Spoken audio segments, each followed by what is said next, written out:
Hello বন্ধুরা, জ্ঞানজ্যোতি coaching সেন্টারের পক্ষ থেকে তোমাদের সকলকে জানাই আরো একবার স্বাগত। আজকের ক্লাসে তোমাদের সঙ্গে যে বিষয়টি নিয়ে আলোচনা করব সেটা হচ্ছে বৌদ্ধ ধর্ম থেকে আরো একটি গুরুত্বপূর্ণ বিষয় নিয়ে। দেখো, আজকে আলোচনার বিষয় হচ্ছে মহাবৃনিষ্ক্রমণ কি। এই মহাবৃনিষ্ক্রমণ যে টপিকটা রয়েছে বা বিষয়টা রয়েছে বৌদ্ধ ধর্ম থেকে, এই বিষয়টা নিয়ে কিন্তু আজকের ক্লাসে তোমাদের সঙ্গে আলোচনা করব। তবে আজকের ক্লাসটি শুরু করার আগে তোমাদেরকে একটা ছোট্ট ইনফরমেশন দিয়ে রাখি। তোমরা যারা যারা ভাবছো আমাদের সঙ্গে এই সেমিস্টার অনলাইনে যুক্ত হবে, তারা কর্নারে দুটো নাম্বার দেখতে পাচ্ছ, 7076398606 এবং 6295916282। এই নাম্বার দুটি হলো আমাদের জ্ঞানজ্যোতি কোচিং সেন্টারের অফিসিয়াল হেল্পলাইন নাম্বার। তোমরা যারা যারা ভাবছো আমাদের সঙ্গে অনলাইনে যুক্ত হবে, এই নাম্বার দুটির মধ্যে কিন্তু যে কোনো একটি নাম্বারে যোগাযোগ করে আমাদের সঙ্গে যুক্ত হয়ে যেতে পারো। এছাড়াও তোমাদের এই সেমিস্টারের জন্য যে কোর্স ফিটা রাখা হয়েছে সেটা হলো মেজরের কোর্স ফি রয়েছে 1199 এবং মাইনরের কোর্স ফি রয়েছে 699। এই ছিল ইনফরমেশনের বিষয়। এবার সরাসরি আলোচনার বিষয় শুরু করছি। দেখো, প্রথমেই বলেছি আজকের ক্লাসে আলোচনা করব তোমাদের সঙ্গে যে মহাবৃনিষ্ক্রমণ কি বা মহাবৃনিষ্ক্রমণ সম্পর্কেই কিন্তু আজকের এই ক্লাসে তোমাদের সঙ্গে আলোচনা করব। এখানে মহাবৃনিষ্ক্রমণ হবে, ঠিক আছে? আচ্ছা দেখো, মূলত আমি প্রথমেই বলেছি তোমাদেরকে এই মহাবৃনিষ্ক্রমণটা কিন্তু বৌদ্ধ ধর্ম থেকে একটি কিন্তু খুবই গুরুত্বপূর্ণ বিষয়। তোমাদের সিলেবাসের মধ্যে কিন্তু বৌদ্ধ ধর্ম এবং জৈন ধর্ম রয়েছে। তো সেই বৌদ্ধ ধর্মের বিভিন্ন কিন্তু মূল নীতিগুলি রয়েছে, ঠিক আছে? এবং একটি বৌদ্ধ ধর্মের গুরুত্বপূর্ণ দিক কিন্তু রয়েছে এই মহাবৃনিষ্ক্রমণ বিষয়টি। এর আগের ক্লাসে কিন্তু তোমাদের সঙ্গে এই বৌদ্ধ ধর্ম সম্পর্কে কিন্তু আলোচনা করেছি, যে বৌদ্ধ ধর্মের বিভিন্ন মূল নীতিগুলি।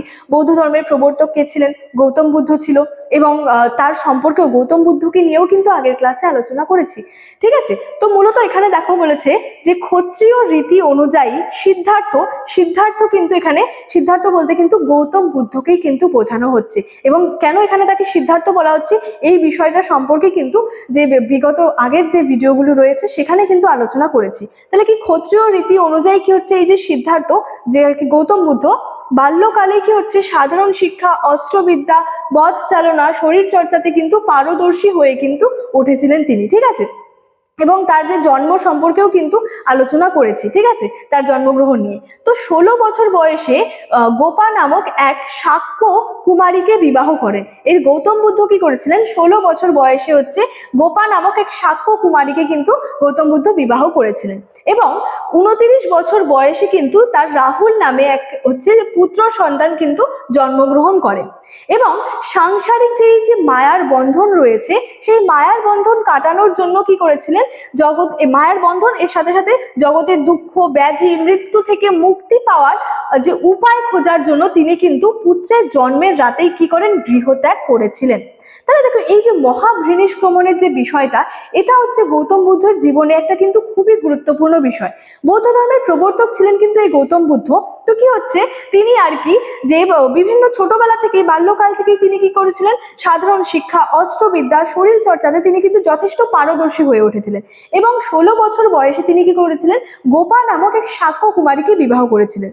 তারপর কি হলো, 29 বছর বয়সে কিন্তু রাহুল নামে তার এক পুত্র সন্তান কিন্তু জন্মগ্রহণ করলো। তো মহাবৃনিষ্ক্রমণের এই যে বিষয়টা রয়েছে, তিনি 16 বছর বয়সে বিবাহ করলেন, 29 বছর বয়সে কি হলো, রাহুল নামে তার এক পুত্র সন্তান আর কি জন্মগ্রহণ করে। তো মূলত এখানে বলা হচ্ছে তিনি পুত্রের জন্মের রাতেই গৃহত্যাগ করেছিলেন।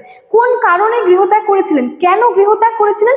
কারণ সাংসারিক মায়ার বন্ধন কাটানোর জন্য, এছাড়া ওই যে জগতের দুঃখ, কষ্ট, ব্যাধি, মৃত্যু থেকে মুক্তির উপায় খোঁজার জন্য বা উপায়টা পাওয়ার জন্য তিনি কি করেছিলেন, যে পুত্রের জন্মের রাতেই তিনি কিন্তু গৃহত্যাগ করেছিলেন।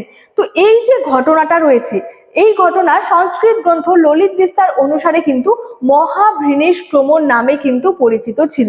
তাহলে আমি ভিডিও শুরুতেই কিন্তু বলছি যে মহাবৃনিষ্ক্রমণ যে বৌদ্ধ ধর্মের সাথে কিন্তু বৌদ্ধ ধর্ম থেকে একটি কিন্তু খুবই গুরুত্বপূর্ণ বিষয়। তাহলে গৌতম বুদ্ধের যে মানে তিনি আর কি বিবাহ করলেন 16 বছর বয়সে, 29 বছর বয়সে তার এক রাহুল নামের এক পুত্র সন্তান জন্মগ্রহণ করলো, এবং পুত্রের জন্মের সেই রাতেই তিনি কিন্তু গৃহত্যাগ করেছিলেন।